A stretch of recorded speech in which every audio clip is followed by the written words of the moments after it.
오늘은 슬로보아스의 멋진 딸들, 믿음으로 새로운 질서를 만들다 라는 제목으로 말씀 전하겠습니다. 나는 여성차별이라는 유리천장에 가장 큰 금을 가게 했다. 2008년 힐러리 클린턴이 미국 민주당 대통령 후보가 되었을 때 한 말입니다. 유리천장이라는 말이 나오는데요, 여러분, 유리로 천장을 만들면 그 천장 너머에 있는 것이 다 보입니다. 그런데 훤히 보인다고 해서 그 너머로 갈 수는 없지요. 천장이 가로막기 때문입니다. 이 유리천장이라는 말은요, 충분한 능력을 갖춘 사람이 어떤 인종이라든지 성별이라든지 학벌이라든지 이런 여러 가지 좀 차별적인 이유로 말미암아서 정상적인 승진이나 또 성공의 기회를 가지지 못할 때 유리천장에 가로막혔다, 이제 그런 말을 사용하곤 합니다.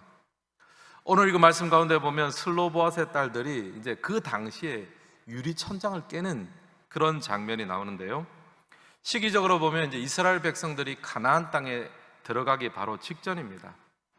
요셉의 아들 므낫세 지파에 속한 슬로보아스의 딸들이 오늘 이야기의 주인공인데요, 이름이 이제 그대로 기록되어 있습니다. 말라와 노가와 노아와 호글리, 그리고 밀가와 디르사. 이제 이 딸들이 찾아와서 모세와 이스라엘 백성들의 지도자들에게 요청을 합니다. 3절과 4절의 말씀인데 우리 같이 한번 읽겠습니다. 우리 아버지가 광야에서 죽었으나 여호와를 거슬러 모인 고라의 무리에 들지 아니하고 자기 죄로 죽었고 아들이 없나이다. 어찌하여 아들이 없다고 우리 아버지의 이름이 그의 종족 중에서 삭제되리이까? 우리 아버지의 형제 중에서 우리에게 기업을 주소서 하매. 아멘. 여기 보면 이제 그 집안에 어떤 설명들을 하고 있습니다. 아버지가 광야에서 죽었습니다. 그런데 어떤 고라의 당, 그런 반역적인 그런 죽음이 아니라 그냥 평범한 죽음을 당했다는 거죠. 그런데 이제 아들은 없고 이제 딸만 있었다라는 그런 설명을 합니다. 그래서 이제 이 딸들은요, 어떤 슬로보아스의 딸들이 어떤 요청을 하느냐 하면, 이제 가나안 땅에 들어가면 지파별로 가문별로 다 땅을 분배받게 되어 있습니다. 근데 이제 그 당시 어떤 그런 전통과 그런 규칙상 이제 아들들에게 그 땅이 분배가 되는 거예요. 딸들은 이제 또 다른 가문으로 시집을 갈 수도 있으니까 거기다가 이제 땅을 주면은 그 땅이 다른 가문으로 가버리니까, 다른 지파로 가버리니까 이제 그런 것을 좀 방지하기 위해서 그런 전통이 있었습니다. 그런데 슬로보아시 아들을 남기지 못하고 딸만 있으니까 이제 가나안 땅에 들어간다고 한들 이 슬로보앗 가문은 그 약속의 땅에서 기업을 분배받지 못하게 될 것이 아닙니까? 이제 굉장히 곤란한 상황에 처했습니다. 그래서 이제 모세를 비롯해서 이 소위 말해 이제 지도자들에게 찾아와서 우리 집안에는 아버지가 특별한 어떤 반역에 참여해서 그런 자격 자체를 박탈당한 것도 아니고 평범한 사람이었고, 이제 아들이 없으니 딸들인 자신들에게 기업을 분배해 주시면 이제 우리가 가나안 땅에 들어가서 약속의 땅에서 우리 아버지의 이름을 이을 수 있고 이 가문을 유지할 수 있습니다 하면서 요청을 한 거예요. 딸들이 우리에게 기업을 주십시오, 땅을 주십시오. 이제 당시의 문화에서 보면 이제 굉장한 도전입니다. 유리천장을 깨고 있는 그런 장면이죠. 사랑하는 성도 여러분, 우리의 삶에도 이런 유리천장이 많습니다. 우리가 하나님 앞에서 깨어 부수고 또 넘어가야 하고 승리해야 될 것들이 많이 있는데, 막상 우리가 바라보고 소망하고 기대하긴 하지만 넘어서지 못하는 것들이 많이 있습니다. 때로는 그것이 우리의 어떤 소망일 수도 있고 또 꿈일 수도 있고 비전일 수도 있고 우리의 염려가 될 수도 있고 우리 또 건강이 될 수도 있습니다. 오늘 이 말씀을 통해서 믿음으로 그것들에 도전하고 부수고 넘어가는 이 밤이 되시기를 주님의 이름으로 축복합니다. 오늘 이 말씀을 살펴보면서 무엇이 이들 앞에 가로막힌 유리천장을 부술 수 있는 힘을 주었는가, 한 3가지 정도로 정리하면서 말씀을 살펴보고자 합니다. 첫 번째 보면요, 믿음으로 도전하는 일들이 있었습니다. 삶의 문제를 믿음으로 헤쳐가는 슬로보앗의 딸들. 우리 1번 같이 한번 읽겠습니다. 믿음의 도전, 삶의 문제를 믿음으로 헤쳐나가는 슬로보앗의 딸들. 우리 4절 말씀도 같이 한번 읽습니다. 어찌하여 아들이 없다고 우리 아버지의 이름이 그의 종족 중에서 삭제되리이까? 우리 아버지의 형제 중에서 우리에게 기업을 주소서. 아멘.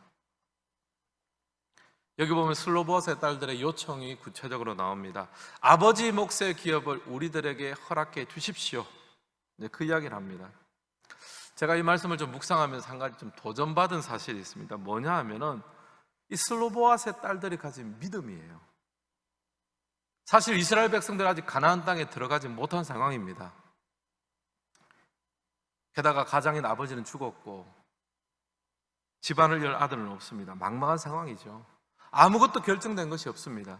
그런데 지금 이 슬로보앗의 딸들이 모세 앞에 나와서 하는 말이 무엇입니까?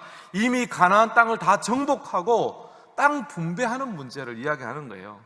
아직 취하지도 못한 땅을 이미 취한 것으로 믿고 그 분배를 요청하고 있습니다. 여러분, 대단한 믿음 아닙니까? 우리가 수요일마다 지금 이제 민수기 말씀을 계속 살펴왔는데요. 여러분, 민수기 곳곳을 한번 살펴보세요. 얼마나 많은 사람들이 가나안 땅 정복에 대해서 회의하고 의심하고 불신하고 원망했습니까? 그 땅은 우리가 도저히 취할 수 없는 것이고 너무 강한 적들이 있는 것이고 의심만한 정도가 아니라, 그래서 우리는 다시 애굽으로 돌아가자. 애굽으로 돌아가면 바로 왕이 우리를 죽이게 하겠냐? 우리 먹고는 살 수 있겠지. 그런 생각하면서 의심하고 불안해하던 많은 사람들이 있었습니다. 그러다가 이제 하나님의 심판을 받은 거죠. 근데 여러분이 여기서 슬로보앗의 딸들을 보십시오. 믿음이 있어요. 하나님이 철학하실 그 땅에 대한 믿음. 다른 사람도 아직 취하지도 못하고 우리가 과연 들어갈 수 있느냐 이런 걱정을 하고 있는데, 그것을 이미 취한 것으로 믿고 분배에 대한 것을 이야기를 하고 있습니다. 이 딸들의 마음속에 가나안은요, 이미 주어진 땅입니다. 자신들 앞에 닥쳐진 문제를 믿음의 관점으로 바라보고 대안을 찾았습니다. 여러분, 또 출애굽기를 보십시오. 이스라엘 백성들이 홍해 앞에 섰을 때를 기억하십시오. 두 가지 길이 백성들 앞에 놓여 있었습니다. 한 가지 길은 세상의 길입니다. 앞에는 홍해가 있고 뒤에는 이집트의 군대가 쫓아오니까 이제는 죽은 목숨이다. 우리는 끝났다. 죽는 길이 우리 앞에 펼쳐져 있다. 이것이 세상의 길이고요. 또 하나는 믿음의 길입니다. 앞과 뒤가 꽁꽁 막혔으니 이제 하나님께서 일하실 시간이다. 내 수단과 내 방법은 이제 다 막혔으니 이제 주님께서 일하실 것을 잠잠히 바라보겠노라. 믿음의 길, 하나님의 길인 거죠. 모세로 대표되는 사람들은 믿음 안에서 새로운 길을 발견해 왔습니다.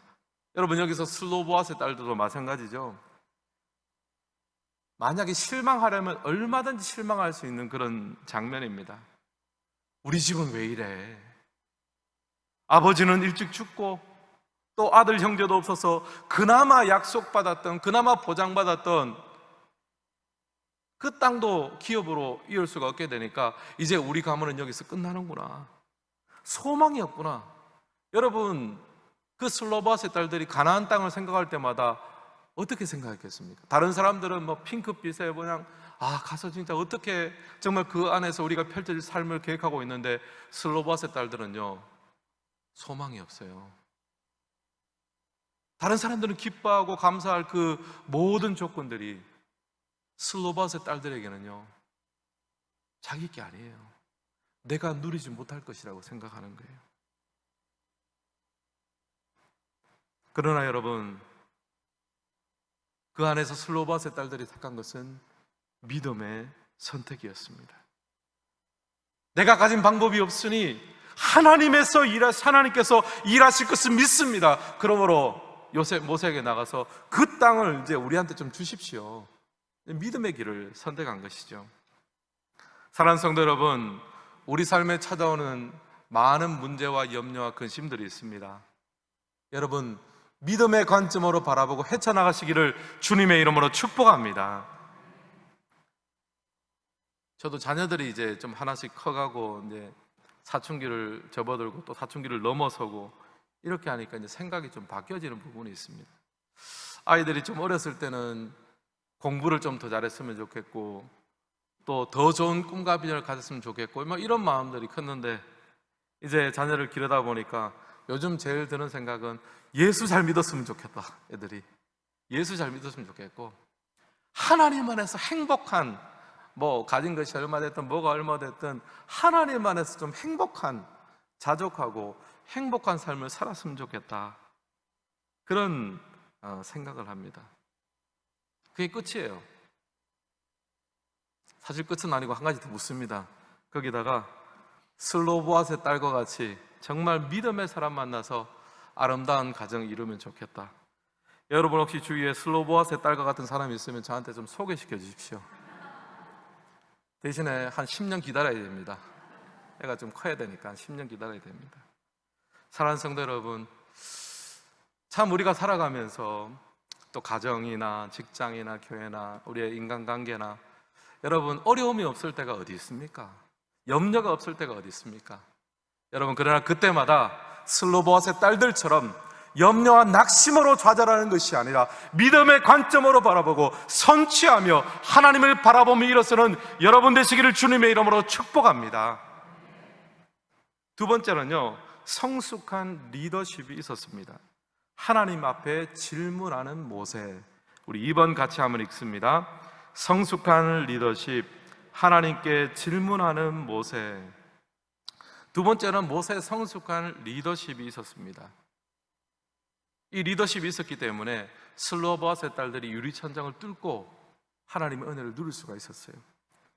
여러분 한번 생각해 보십시오. 만약 이 슬로보아스의 딸들이 찾아와가지고 모세 앞에 찾아와서 뭐 이렇게 해주면 좋겠습니다, 이것이 합당하지 않습니까? 이것이 합리적이지 않습니까? 저희를 좀 굽어 살펴주십시오, 그렇게 아무리 요청해도요, 모세가 듣고 나서 단칼에 잘라버리면 그뿐이에요. 여러분 모세는 대단한 권위자가 아닙니까? 홍해를 가른 사람이고 십계명을 직접 받아온 사람이고 그 대단한 권위를 가진 사람이 들어보고 뭐 이때까지는 우리가 그렇게 해오지 않았으니까 미안하지만 안 되겠다, 이 말 한마디 하면은 끝나버리는 거예요. 그에 반해서 슬로보아스의 딸들은요, 고대 사회 기준에서 보면 완전히 약자예요. 사회적 약자입니다. 마이너입니다. 그 요청을 무시한들 누가 신경이나 쓰겠습니까? 하지만 모세는 그렇게 하지 않았습니다. 우리 5절 말씀 같이 한번 읽겠습니다. 5절 말씀. 모세가 그 사연을 여호와께 아뢰니라. 저는 바로 이 점이 모세의 리더십의 위대한 점이라고 생각합니다. 그냥 한마디로 듣고 판단할 수도 있습니다. 쉽게 뭐 알았다 하거나 아니면은 안 된다라고 자기가 결론을 내릴 수도 있었습니다. 우리 전통은 그런 관례가 없으니까 불가하다 끝, 이런 결론 내려도 누구 하나 토를 달 수가 없을 거예요. 근데 모세가 어떻게 합니까? 굉장히 경청을 하고 나서 그 사연을 하나님께 아뢰입니다. 자기가 쉽게 결론 내리지 않고 하나님이 그것을 결론 내릴 수 있도록 하나님께 여쭈는 거예요. 이것이 모세의 성숙한 리더십입니다. 여러분 성숙한 사람은요, 자기 자신을 잘 아는 사람입니다. 인간이 얼마나 연약하고 불완전한 존재인지를 압니다. 여러분 모세의 인생을 보십시오. 뭐 잘한 부분도 꽤나 있지만 실패한 적도 굉장히 많습니다. 홍해 앞에서는 하나님께서 이 막대기를 가지고 갈라라 그랬는데 막 불안해가지고 염려했죠. 또 광야에서는 백성들이 막 불평하면서 막 이렇게 하니까 자신도 모르게 그냥 혈기가 올라와가지고 반석을 내리쳐가지고 물을 나게 했습니다. 하나님께 영광을 돌리지를 못했어요. 이런 진행될 수 있을 줄 몰라도 하나님 앞 영광 안 되게 사역을 했습니다. 또 고라 자손들이 반역해서 모세와 아론 앞에 와서 당신만 선지자냐, 당신만 제사장이냐, 나도 그렇다 하면서 막 삿대질하고 막 모함할 때 모세가 할 수 있는 일이 뭐가 있겠습니까? 얼마나 자기가 연약하고 초라해 보였겠습니까? 모세는 잘 아는 거예요. 내가 지금은 비록 하나님께 세워주신 지도자지만 나는 하나님이 아니면 한시도 이 자리에 서 있을 수 없는 사람입니다. 자신의 약함을 잘 알았습니다. 그리고 그 약함을 하나님이 감추어 주시고 지금까지 채워 주셨기 때문에 이 자리에 서 있을 수 있었다, 그것을 알았어요.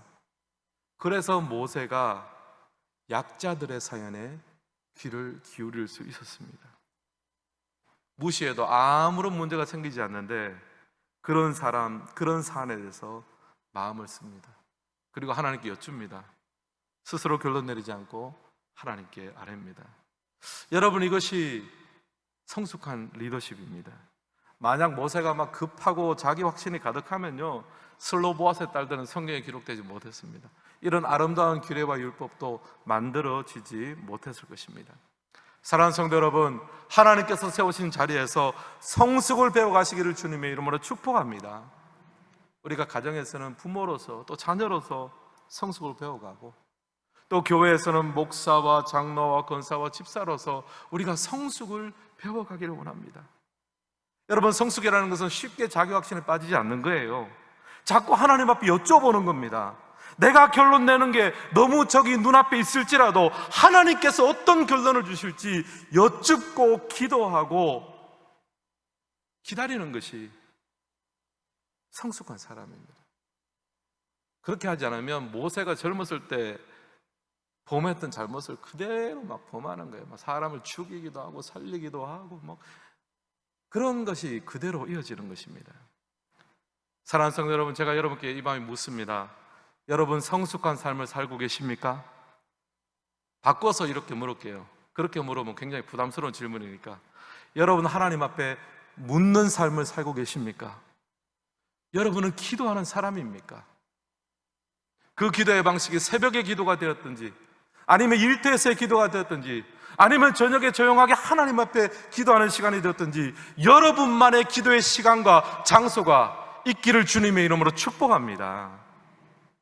하나님께서 일하시고 하나님께서 결론 내리시도록 우리가 묻고 그 여유를 만들어 드리지 않으면 어떻게 우리가 성숙한 삶, 성숙한 사역을 감당할 수 있겠습니까? 제가 은사 테스트를 하면 항상 1등이 나오는 은사가 있습니다. 여러분 뭐겠습니까? 제가 지난번에 한번 설교할 때 알려드린 적이 있는 것 같아요. 제가 은사 테스트를 이때까지 10번 정도 해봤는데 항상 1등으로 나오는 은사가 있습니다. 뭐냐 하면은 영분별의 은사입니다. 이제 목사님 가까이 가면 안 되겠다.